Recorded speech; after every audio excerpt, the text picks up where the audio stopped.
মতো গুরুত্বপূর্ণ স্থানে এমন ভয়াবহ আগুনের ঘটনাকে রহস্যজনক বলছেন কর্মকর্তা ও কর্মচারীরা।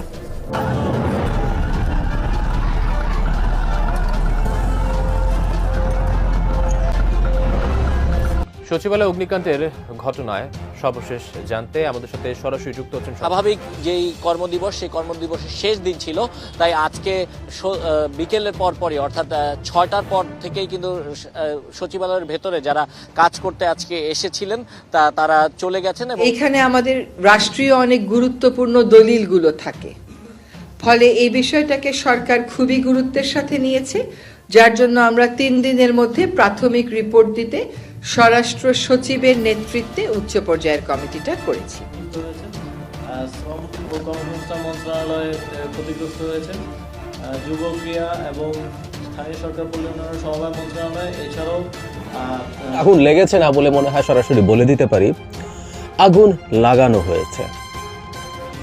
কেন আগুন লাগানো হয়েছে এত কনফিডেন্টলি আমরা বলতে পারি, তার জন্য সম্ভবত এই ছবিটাই যথেষ্ট, যেখানে দেখা যায় বেশ দূরত্বে অবস্থিত দুটো জায়গায়, একই ভবনে দুটো জায়গায় আগুন লেগেছে। আসসালামু আলাইকুম রহমতুল্লাহ, সবাই কেমন আছেন? আশা করি সবাই অনেক অনেক ভালো এবং সুস্থ আছেন। সবাইকে স্বাগতম জানাচ্ছি আমাদের আরেকটি নতুন ভিডিওতে। প্রতিদিনের মতো আমি আপনাদের রিয়াদ ফারুকী আবারও চলে আসলাম নতুন একটা ভিডিও নিয়ে। দর্শক, বর্তমানে সাম্প্রতিক সময়ে চলমান যে পরিস্থিতি, রাজনীতির যে বিষয়টাকে কেন্দ্র করে ইতিমধ্যে সামাজিক যোগাযোগ মাধ্যম থেকে শুরু করে বাংলাদেশের যে একটা অবস্থান চলতেছে, সেটা নিয়ে তার কিছু ভিডিও ফুটেজ আমি আপনাদের মধ্যে তুলে ধরার চেষ্টা করবো, যেখানে আপনারা বেশ কিছু ভিডিও এবং বেশ কিছু তথ্য জানতে পারবেন যে ভিডিওর মাধ্যমে। দর্শক, আর বেশি কথা বাড়াচ্ছি না, আমরা মূল আলোচনা চলে যাচ্ছি। ভিডিওটি অনেক লম্বা হয়ে যাবে, তাই আমি সংক্ষেপে করার ক্ষেত্রে মূল আলোচনা চলে যাচ্ছি। তার আগে আপনারা যারা আমাদের চ্যানেলটিতে এখন চ্যানেল সাবস্ক্রাইব করে সাথে থাকবেন, একটা লাইক দিয়ে সবাই ভিডিওটি ধৈর্য সহকারে দেখতে থাকুন। সর্বশেষ জানতে আমাদের সাথে সরাসরি যুক্ত হচ্ছেন সহকর্মী সাব্বির আহমেদ। সাব্বির, আপনার কাছ থেকে জানতে চাচ্ছি, এর আগের সংবাদ আপনি জানাচ্ছিলেন, বর্তমানে আপনি এখনো সেখানে আছেন, নতুন কোনো তথ্য আছে কিনা, কি দেখছেন সেখানকার সার্বিক পরিস্থিতি জানাবেন আমাদের। সচিবালয়ে যে আগুন লেগেছিল, সেই আগুন লাগার পরে সবচেয়ে বেশি ক্ষতিগ্রস্ত হয়েছে যে মন্ত্রণালয়গুলো, তার মধ্যে রয়েছে ডাক ও টেলিযোগাযোগ বিভাগ, রয়েছে শ্রম মন্ত্রণালয়, পাশাপাশি সড়ক পরিবহন ও সেতু মন্ত্রণালয়, যুব ও ক্রীড়া মন্ত্রণালয় এবং স্থানীয় সরকার মন্ত্রণালয়। এই 5টি মন্ত্রণালয়ের যে অফিসটি রয়েছে, এই অফিস সবচেয়ে বেশি ক্ষতিগ্রস্ত হয়েছে এবং এই অফিসের বেশ কিছু গুরুত্বপূর্ণ নথি পুড়ে গেছে।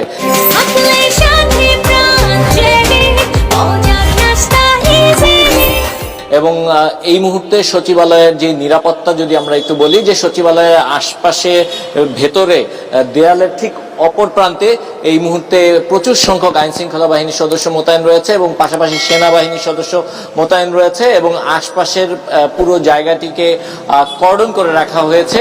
ভেতরের দিকটায় অর্থাৎ বাইরের দিকে যান চলাচল বা যে কোনো কিছু স্বাভাবিক রয়েছে, কিন্তু ভেতরের দিকটায় এই ধরনের নিরাপত্তা বজায় রাখা হয়েছে। এবং আজকে যেহেতু স্বাভাবিক যেই কর্মদিবস সেই কর্মদিবসের শেষ দিন ছিল, তাই আজকে বিকেলের পরই অর্থাৎ 6টার পর থেকেই কিন্তু সচিবালয়ের ভেতরে যারা কাজ করতে আজকে এসেছিলেন তারা চলে গেছেন এবং আজকে যখন সচিবালয়ে প্রবেশের ক্ষেত্রেও বেশ নিয়ন্ত্রণ আরোপ করা হয়েছিল, অর্থাৎ প্রত্যেকের আইডি কার্ড দেখে তারপর তাদের ভেতরে প্রবেশ করতে দেওয়া হয়েছিল। এবং আজকে সারা দিন ব্যাপী এখানে বিভিন্ন উপদেষ্টারা পরিদর্শন করেছেন এবং পরিদর্শন শেষে তারা পরবর্তীতে প্রধান উপদেষ্টার সঙ্গে এ বিষয়ে বৈঠক করেছেন এবং বৈঠক শেষে পরবর্তীতে তারা গণমাধ্যমের সঙ্গে কথা বলেছেন। এবং ঠিক এই ঘটনাটি, এই আগুনের এই ঘটনাটি কি নাশকতা নাকি এই ঘটনাটি নিছক দুর্ঘটনা, এই ঘটনা তদন্তে একটি কমিটি হয়েছে এবং কি ধরনের ক্ষয়ক্ষতি হয়েছে সেই ঘটনা তদন্তে আরেকটি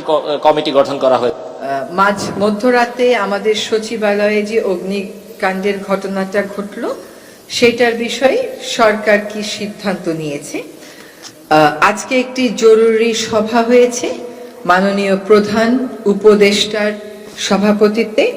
সেখানে সিদ্ধান্ত হয়েছে যে একটি অনেক উচ্চ পর্যায়ের কমিটি কাজ করে 3 দিনের মধ্যে প্রাথমিক রিপোর্ট দেবে এই অগ্নিকাণ্ডের ঘটনার বিষয়ে। এই কমিটির সভাপতির দায়িত্ব পালন করবেন স্বরাষ্ট্র মন্ত্রণালয়ের সিনিয়র সচিব, ওনার সাথে থাকবেন সচিব গৃহায়ন ও গণপূর্ত মন্ত্রণালয়, আমাদের পুলিশের আইজিপি, ফায়ার সার্ভিস এবং সিভিল ডিফেন্সের প্রধান, তিনি থাকবেন সদস্য সচিব, থাকবেন সশস্ত্র বাহিনীর একজন বিস্ফোরক বিশেষজ্ঞ এবং 3 জন বিশেষজ্ঞ। তারা হচ্ছেন বুয়েটের থেকে একজন সিভিল ইঞ্জিনিয়ার, একজন কেমিক্যাল ইঞ্জিনিয়ার, একজন ইলেকট্রনিক ইঞ্জিনিয়ার। ওনাদের নাম হচ্ছে ডক্টর তানভীর মঞ্জুর, ডক্টর ইয়াসির আরাফাত, এবং পরের জন্য নামও দেখা যাচ্ছে Yasir Arafat.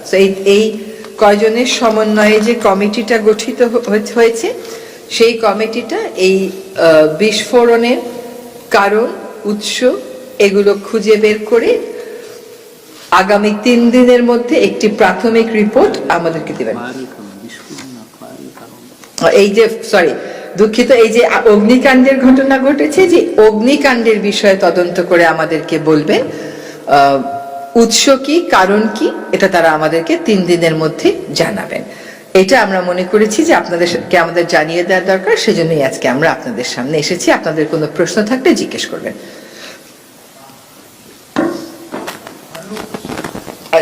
I stand corrected, আমার ফায়ার বলা উচিত ছিল, সেখানে হয়তো আমি বিস্ফোরণ শব্দটা বলে ফেলেছি, বাট ফায়ার। জি বল।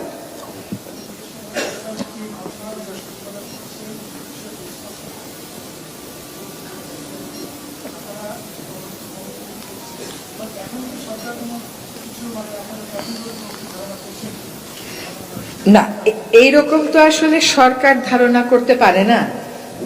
সরকার এই বিষয়টাকে খুবই গুরুত্বের সাথে নিচ্ছে, কারণ এটা হচ্ছে আমাদের সকলের নিরাপত্তার বিষয়, এবং এইখানে আমাদের রাষ্ট্রীয় অনেক গুরুত্বপূর্ণ দলিলগুলো থাকে।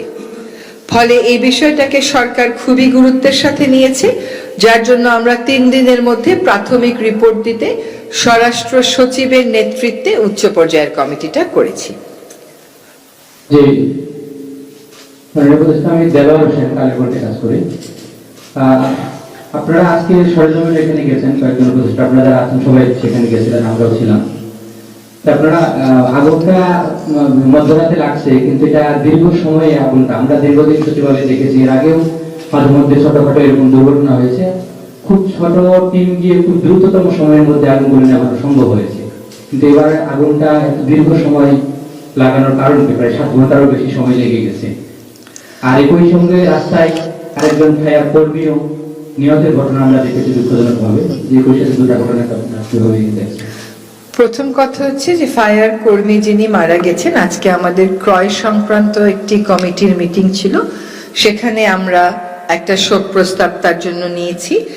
আর আগুনটা আরো আগে নিভানো যেত কিনা, আগুন নেভাতে বিলম্ব হয়েছে কিনা, এইগুলো কমিটির রিপোর্ট না আসা পর্যন্ত আমরা উত্তর দিতে পারবো না। আরেকটি বিষয়, যে ওখানে ফায়ার যারা শুরুতে গেছিলেন 7 জন ব্যক্তি গেছিলেন, 5 জন ফায়ারম্যান, একজন ড্রাইভার, এবং ওখানে যারা সেকেন্ড ইনচার্জ ছিলেন, আমি তাদের সাথেও কথা বলেছি। যে তারা বলছেন যে শুরুতে তারা পশ্চিম পাশে আগুনটা দেখছেন, তারা যখন শুরুতে একজন পুলিশ কনস্টেবল তাদেরকে খবর দেওয়ার পরে তারা যখন 1:50 দিকে যায়, এরপরে যখন আগুনটা কিছুটা তারা নিয়ন্ত্রণ বা একটু কাজ করছে, পরেই তারা দেখছে পূর্ব পাশে আরেকটা আগুন। এই যে একই সময়ে 2টা আগুন, মানে সামনের দিকে ইয়াটা আসছে, মানে বিচ্ছিন্ন 2 জায়গাতে, এই জায়গা মানে আসলে এখানে তেমন প্রশ্ন আসছে যে পিছনে মানে অন্য কেউ ছিল কিনা, এরকম কোন আইন শৃঙ্খলা বাহিনীর সাথে আপনাদের যে এখানে স্বরাষ্ট্র উপদেষ্টা মহোদয় আছেন, যে উনি আইন শৃঙ্খলা বাহিনীর সাথে এই বিষয়ে কথা বলেছেন কিনা, যে আগুনটা এভাবে কেন? হ্যাঁ, যার যার অবস্থান থেকে প্রত্যেকেই কথা বলেছে, এবং আপনারাও যদি প্রথম দিকে কেউ যেয়ে থাকেন, কেউ কোনো ভিডিও করে থাকেন যেটা হয়তো আমাদের কাছে নেই, আমরা যারা সকালে গেছি, সেগুলো দিয়েও আপনারা তদন্ত করবেন। যে কমিটি, সেই কমিটিকে দয়া করে সাহায্য করবে। অনেক প্রশ্ন অনেকের মনে আছে, সব প্রশ্নের উত্তর যদি আমরা আমাদের মতন করে দিতে থাকি, তাহলে তা তদন্ত কমিটি করে কোনো লাভ হচ্ছে না। তদন্ত কমিটিকেই যার যা বক্তব্য আছে, যেমন আপনি যে বক্তব্যটা বললেন সেটা জানিয়ে দেওয়া হবে। অন্য কারো কাছে যদি অন্য কোনো তথ্য মনে হয় যে এটাও তদন্ত কমিটির দেখা উচিত, আপনারা সেটা জানিয়ে দেবেন। কারণ এই ঘটনার অবশ্যই একটা সুষ্ঠু এবং বিস্তারিত তদন্ত হতে হবে। এটা আজকে যে ঘটনা ঘটলো, এটা যদি কোনো কারণটা যখন আমরা নির্ধারণ করব, সেই কারণ অনুযায়ী আমরা অবশ্যই সিদ্ধান্ত নিব।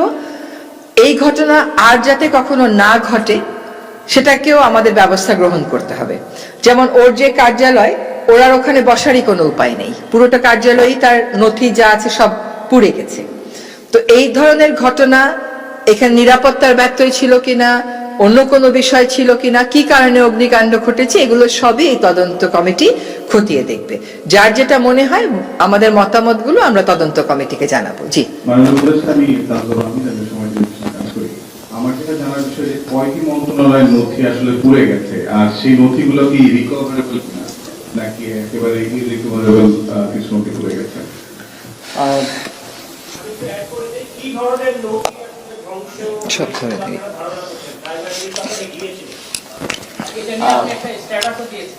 প্রায় প্রায় 5টি মন্ত্রণালয়ের নথি পুড়ে গেছে। এর মধ্যে আমাদের ডাক টেলি যোগাযোগ বিভাগ আর বিভাগ হচ্ছে আংশিকভাবে ক্ষতিগ্রস্ত হয়েছে।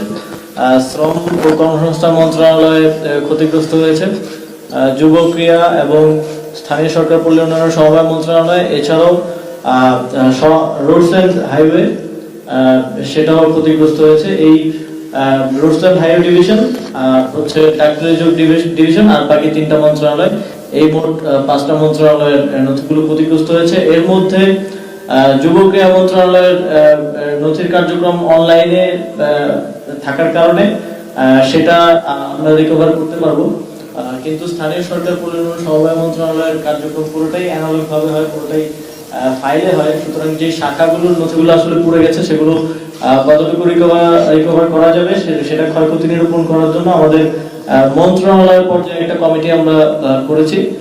সেই কমিটি কাজ করে একটা রিপোর্ট প্রদান করলে আমরা বুঝতে পারবো যে আসলে আমাদের কত কি পরিমাণ ক্ষয়ক্ষতি হয়েছে, কোনটা রিকভারেবল আর কোনটা রিকভারেবল না। আপনি ষড়যন্ত্রের কথা বলেছিলেন, স্ট্যাটাস দিয়েছিলেন একটা আছে। আমরা স্থানীয় সরকার বিভাগে আমি দায়িত্ব গ্রহণ করার পর আমরা কিছু অর্থনৈতিক অসঙ্গতি লক্ষ্য করেছি। বিশেষ করে একটা জেলায়, পিরোজপুর জেলায় যেই বিভিন্ন প্রকল্পের যে বরাদ্দ দেওয়া হতো সেখানকার পিডি সহ সেখানে পুরো একটা কার্টেল করে সেখানে অর্থ লোপাটের প্রাথমিক প্রমাণ আমরা পেয়েছি, এবং এর সাথে সাবেক মুখ্য সচিবেরও প্রাথমিক সম্পৃক্ততার প্রমাণ পাওয়া গিয়েছে। সেটার বিস্তারিত তদন্ত এখনো চলছে, তবে সেটা আমরা প্রথমে ধারণা করেছিলাম যে সেই তদন্তের যে ফাইলগুলো ছিল মন্ত্রণালয়ে সেগুলো ক্ষতিগ্রস্ত হয়েছে, কিন্তু যেহেতু পিরোজপুর জেলা পর্যায়ে সংগঠিত হয়েছে, জেলা থেকে আবার আমরা ফাইলগুলো রিকভার করতে পারবো। এখন আমাদের তদন্ত কর্মকর্তারা পিরোজপুরে আছেন, তো এই যে অর্থ লোপাটের যে বিষয়টা এটাকে আমরা রিকভার করে আমাদের তদন্ত কার্যক্রম পরিচালনা করতে পারবো। মাননীয় উপদেষ্টা, আমি তোফাজ্জল হোসেন। মাননীয় উপদেষ্টা, আমি কাজ করে দাবি স্ট্যান্ডার্ডে আপনারা আজকে বলেছেন যে সরকারকে ব্যর্থ করে দেওয়ার জন্য একটি ষড়যন্ত্র হতে পারে।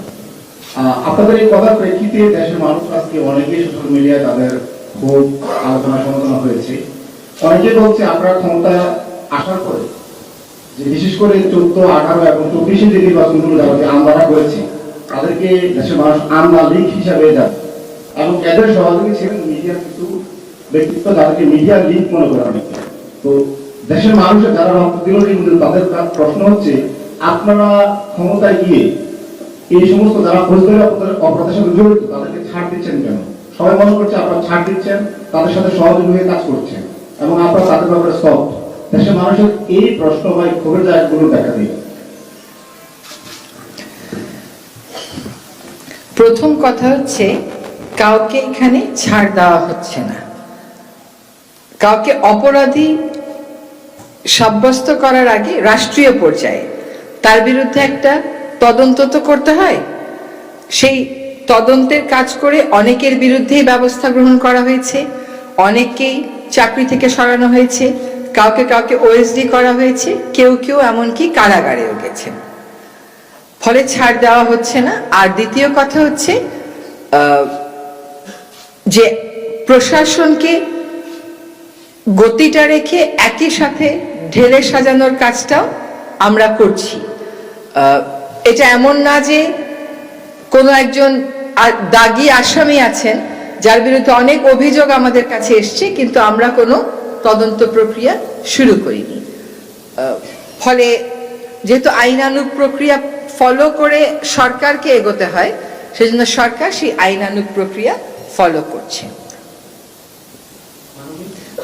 একটা কথা আপনারা বলার আগে একটু ক্লিয়ার করে বলি, সেটা হচ্ছে আমরা অনেক ডিজিটালাইজেশনের কথা শুনে দায়িত্বে এসেছিলাম।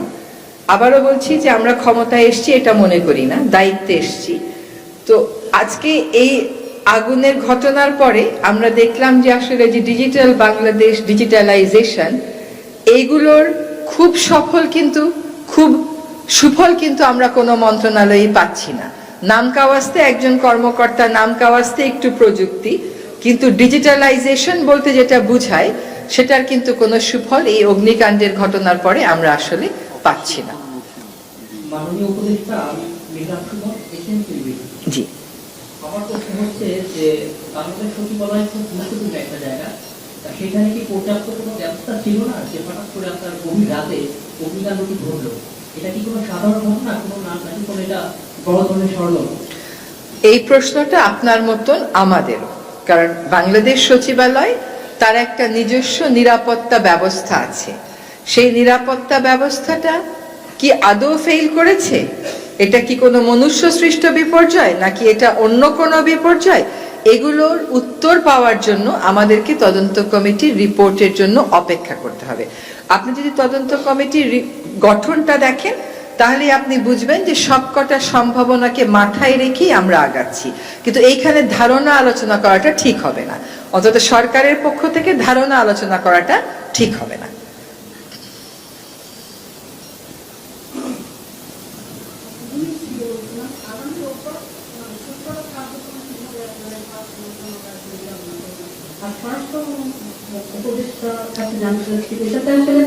আপনারা কি আগে থেকে কোনো ইনফরমেশন, কোনো মেসেজ বা কোনো গোয়েন্দা তথ্য আপনাদের কাছে ছিল না এই জাতীয়?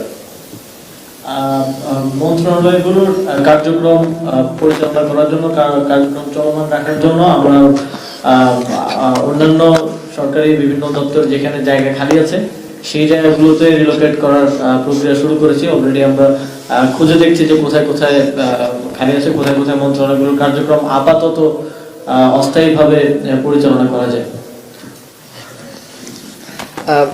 গোয়েন্দা তথ্যের ব্যাপারে পর্যাপ্ত বা অপর্যাপ্ত গোয়েন্দা তথ্য থাকলেও সরকার ব্যবস্থা নিত। তো তথ্যের প্রবাহটা আমাদের ঠিক আছে কিনা সেটাও আমাদেরকে তদন্ত কমিটির মাধ্যমে দেখতে হবে, কিন্তু নিশ্চয়ই তথ্য থাকলে আমরা বসে থাকতাম না। জি, আমরা প্রান্তিক ধন্যবাদ ডিজিটাল টেলিভিশনে কাজ করি। অপরাধ বিভাগে কাজ করতে গিয়ে দেখেছি বিগত দিনে আসলে যে বড় বড় অগ্নিকাণ্ডের ঘটনাগুলো ঘটে সেটা আসলে আলোর মুখ দেখে না। অনেক সময় সেটা পিছিয়ে যায় বা সেখানে প্রতিবেদন জমা দেওয়ার ক্ষেত্রে বেশ কয়েকবার সময় বাড়ানো হয়। যেহেতু এটি একটি বড় ধরনের ঘটনা, বাংলাদেশের ইতিহাসের মধ্যে বড় এরকম সচিবালয় কখনো ঘটে। তো এই যে 3 দিনের কথা আপনারা বলছেন, এটা 3 দিনেই থাকবে নাকি আরো প্রতিবেদন জমা দেওয়ার ব্যাপারে সময় দেবেন? যে এই কথাটা আমার বলা উচিত ছিল। আসলে 3 দিনের মধ্যে প্রাথমিক প্রতিবেদন তারা দেবেন। আমরা ওখানে অফিস করি, এটা তো আমাদেরও নিরাপত্তার বিষয়, রাষ্ট্রীয় গুরুত্বপূর্ণ নথির বিষয়। ফলে 3 দিনের মধ্যে তাদেরকে একটা প্রাথমিক রিপোর্ট দিতে বলা হয়েছে। তারা যখন তাদের রিপোর্ট চূড়ান্ত করবেন, আপনারা নিশ্চিত জেনে রাখেন সেই চূড়ান্ত রিপোর্টের কপি আপনারা এবার সবাই পাবেন, সবাই দেখতে পাবেন।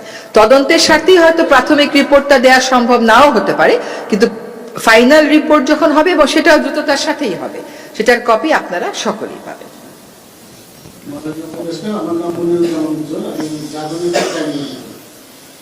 প্রথমে জানতে চাচ্ছি যে সচিবালয় একটা স্পর্শকাতর এলাকা, এই এলাকাতে আমাদের রাতের বেলা নিরাপত্তা ব্যবস্থাটা কেমন থাকে?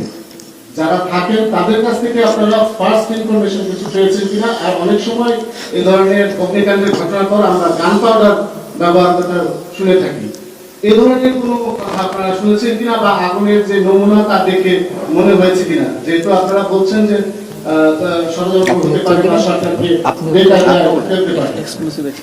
আচ্ছা, আমাদের কমিটিতে একজন বিস্ফোরক বিশেষজ্ঞ এই জন্যই নেওয়া হয়েছে।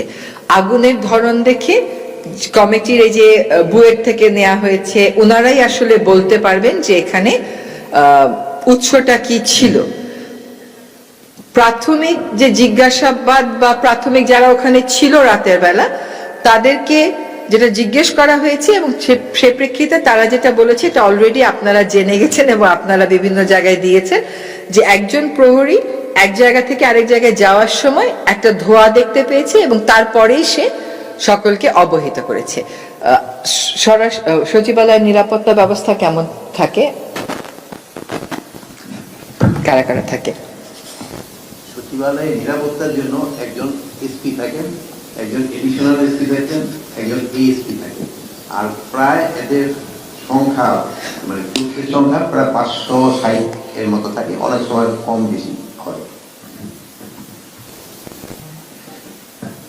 আর আমাদের একজন জয়েন্ট সেক্রেটারি থাকে মন্ত্রণালয় থেকে, উনি আপনাদের পাস এগুলি দেখাশোনা করেন। মানে ডিউটিটা তো শিফটিং ডিউটি, সবাই তো শিফটিং ডিউটিতে করতে থাকে। তো যেমন ধরেন রাত্রে যেমন নর্মাল গার্ড যদি দরকার থাকে 2-6 যদি গার্ড থাকে, একজন গার্ড কমান্ডার থাকে, 2 জন 4 ঘন্টা 4 ঘন্টা করে থাকে। একজন 2 ঘন্টা, 2 জন গার্ড 4 ঘন্টা দিল, আবার 2 জন গার্ড 4 ঘন্টা দিল, আবার 2 জন। কিন্তু ফুল না তো সবাই এগিয়ে থাকে, শিফটিং ডিউটি করে এটা একটা ওই কমান্ডার নির্ধারণ করে দেয়। ভবনগুলাতে মানে চারদিকে গার্ড থাকে, প্লাস একটা মোবাইল গার্ড থাকে, কতগুলি মোবাইল গার্ড থাকে, প্লাস আপনারা জানেন আবার ভবনে কিন্তু কতগুলি আছে, টাওয়ার আছে, 7টা টাওয়ার আছে, আবার টাওয়ারেও গার্ড থাকে।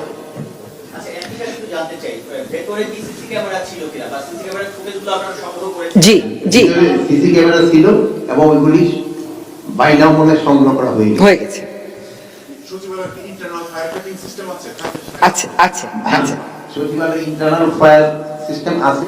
এখন জলের যে লোক না থাকলে ওই ইন্টারনাল গুলি চালাবে। আর সচিবালয়ের ভিতরে একটা ফায়ার ব্রিগেডের গাড়ি এবং লোক সবসময় থাকে, ওই গাড়িটি কিন্তু সবাই রাখে। স্বরাষ্ট্র মন্ত্রণালয় এবং এই 7 নম্বর বিল্ডিং এর মাঝখানে এই গাড়িটা থাকে। ঠিক আছে, আমার মনে হয় ঠিক আছে। জি জি, ধন্যবাদ।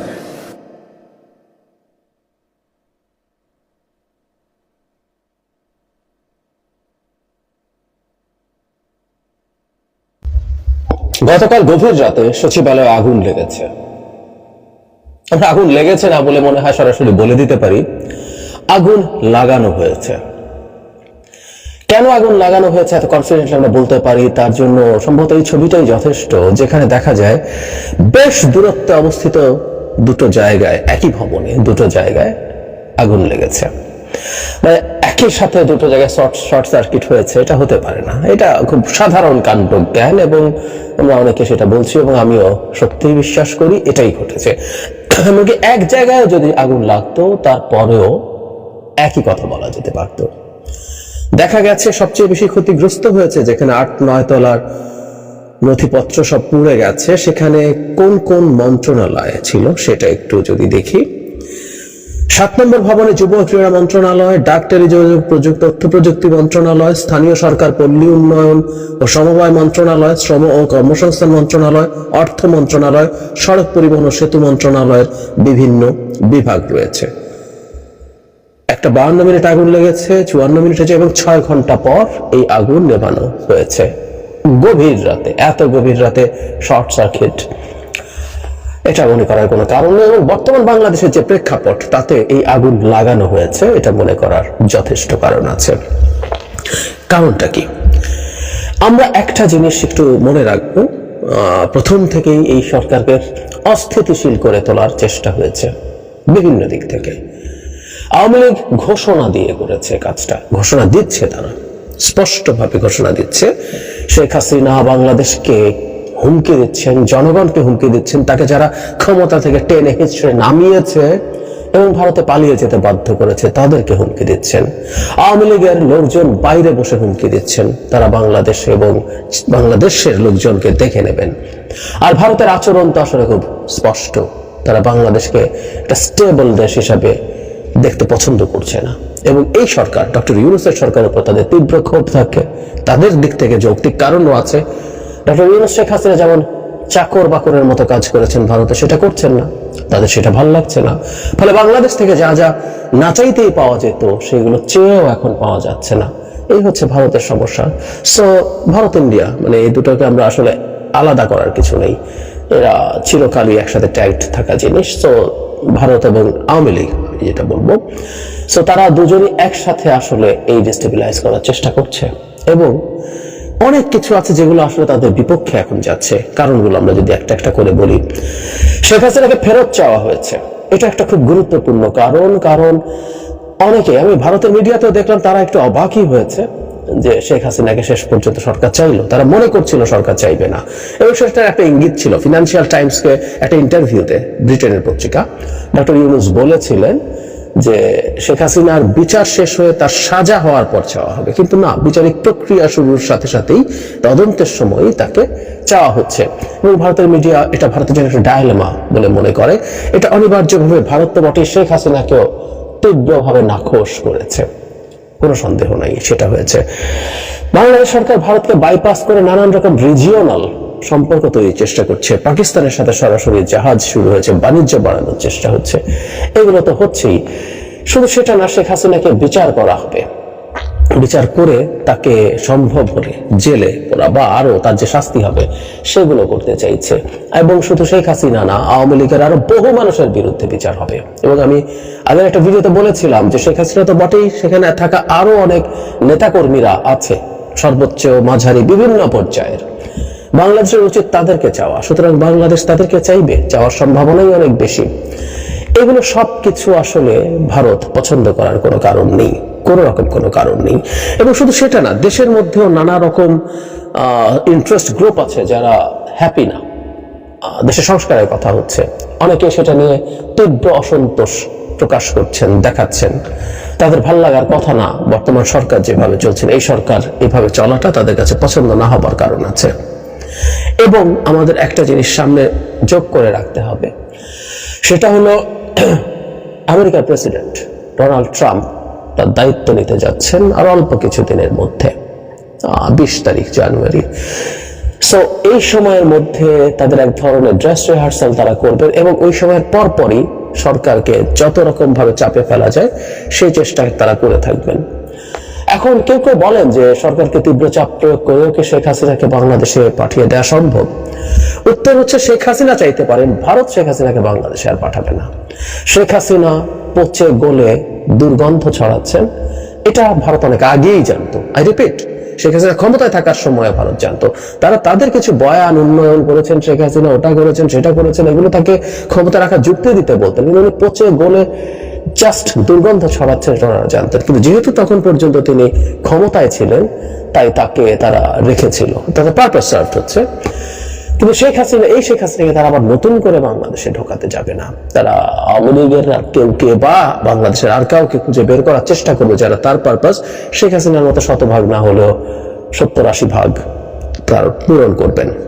তো শেখ হাসিনা আসবে না, কিন্তু এই সরকারকে অস্থির করে যদি ভিন্ন কিছু তৈরি করার চেষ্টা করা যায়, ভিন্ন কিছু কেউ একটা 1-11 কথা বলছেন, সেটাও ভারত বা শেখ হাসিনা পছন্দ করবেন। বর্তমানে যে সরকারটা আছে সেই সরকারটা সেই অর্থে নির্বাচনিত সরকার না হলেও এটা জনগণের ম্যান্ডেট পাওয়া সরকার। এই সরকারকে বহু ক্ষেত্রেই জনগণের চাওয়াকে আমলে নিতে হচ্ছে। উনি চাইলেই অনেক কিছু করে ফেলতে পারছে না। কিন্তু 1-11 মতো কিছু হয়ে যদি একজন ব্যক্তি ক্ষমতায় আসেন যিনি ভারত দ্বারা পেট্রোনাইজড, তার পক্ষে জনগণকে উপেক্ষা করে অনেক কিছু করা সম্ভব হয়ে উঠতে পারে। কি এটা হবেই হয়তো, কারণ তাকে জনগণকে আর খুব বেশি পাত্তা টাত্তা দেওয়ার কিছু নাই। সেই ঘটনা ঘটানোর চেষ্টা থাকতে পারে। এবং ডক্টর ইউনুস, শেখ হাসিনার ব্যক্তিগত তীব্র বিদ্বেষ আছে তার প্রতি। মানে শেখ হাসিনার কপালটাও এরকম, তার পতন তো হয়েছে, তার পতন আরো কয়েক গুণ, পতনের কষ্ট জ্বালা আরো কয়েক গুণ বেড়েছে উনি যখন দেখেছেন তার বলা সেই সুদখোর গরিবের রক্তচোষা, যাকে তিনি পদ্মা ব্রিজ থেকে উপর থেকে 2বার চুবিয়ে তুলতে চেয়েছিলেন, সেই ডক্টর ইউনুস তার স্থান নিয়েছেন। মানে এর চেয়ে নাটকীয় কিছু হতে পারে না, যাকে জেলে পাঠিয়ে তিনি তীব্র একটা স্যাডিস্ট সুখ অনুভব করতে চেয়েছিলেন, হয়েছে উল্টোটা। সো ডক্টর ইউনুসের ক্ষমতা থেকে পতন তাকে দারুণ ভাবে, দুর্দান্ত ভাবে খুশি করতে পারে। আর দেশের ভেতরে নানা জায়গায় নানা রকম অস্থিরতা তৈরি করে কিছুদিন আগে সমন্বয়ক বা মুভমেন্টে যারা ছিল তাদের উপরে হামলা হয়েছে।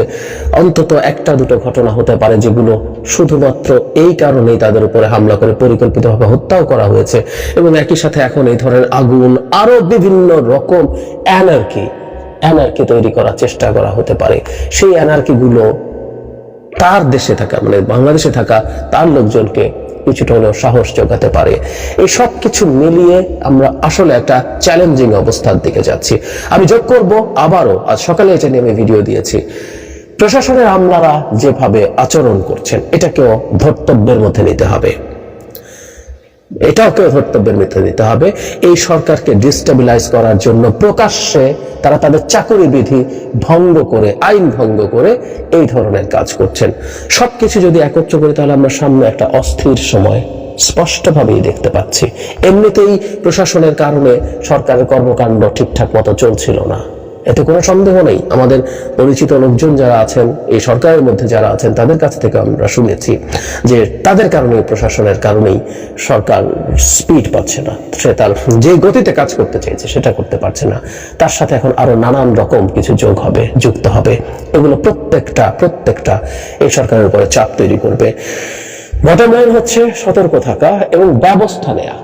এত বড় দেশ আসলে সতর্ক থাকলেও পরিকল্পিত স্যাবোটাজ অনেক ক্ষেত্রে করা যায়, কিন্তু ব্যবস্থা খুব দ্রুত নিতে হবে এবং সতর্কতা বাড়াতে হবে।